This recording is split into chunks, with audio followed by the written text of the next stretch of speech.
I am married for over 6 years, and in this marriage, I couldn't have a son for my husband. I only have two lovely girl children, and my husband people have been frustrating me.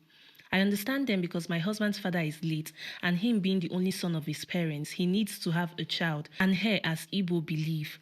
And I've been praying to God to show me mercy. I have this friend of mine whom I've been confiding on. I'm an orphan and no one to run to for advice, only that my friend. My only brother died with my parents 10 years ago in an accident. Even during my marriage, it was my uncle that gave me out in marriage. So I only have God and my friend. She has been the one telling me to calm down and giving me hope. With her words, I never knew she has eyes on my husband. I married a very wealthy man. He loves me, but due to the pressure from his family, he called me one day that he's giving me last 2 years, which was 2023, as the last chance to give him a male child, that if not, he will get another woman pregnant. He will not marry her, but he just needs the child. I began to cry to my God for help.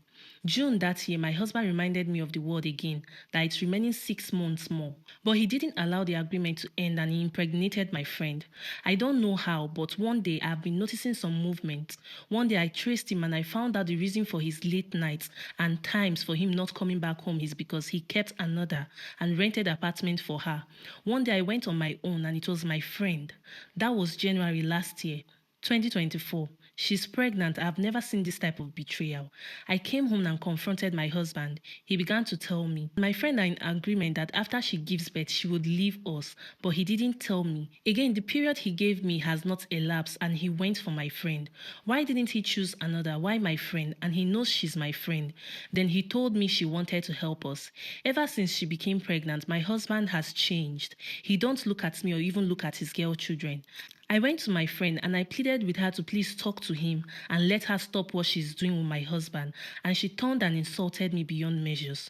When my mother-in-law heard about the pregnancy, she demanded my friend should not be far away from the man, that she should come and live with us.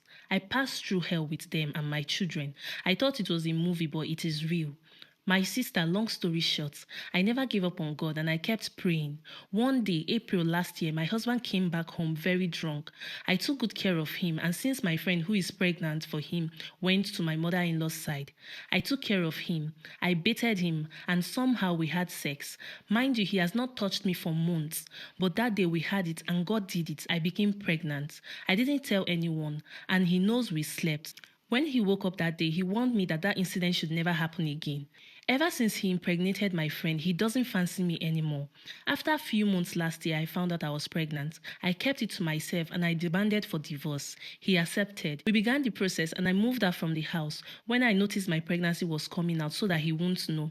She gave birth to a baby girl. After some months, I gave birth to a boy child. He heard about it and he's now telling me we should get back together. I refused. He's promising me heaven and earth. I can't go back to that house knowing fully well my friend is there with her child. I'm sorry for my long story. What is the advice you people out there have for me? Notify me when you post, please, my sister. Guys, should we say this is an example of what God cannot do does not exist? You guys see, keep praying no matter what situation you're going through. But now she's asking, should she go back to her husband?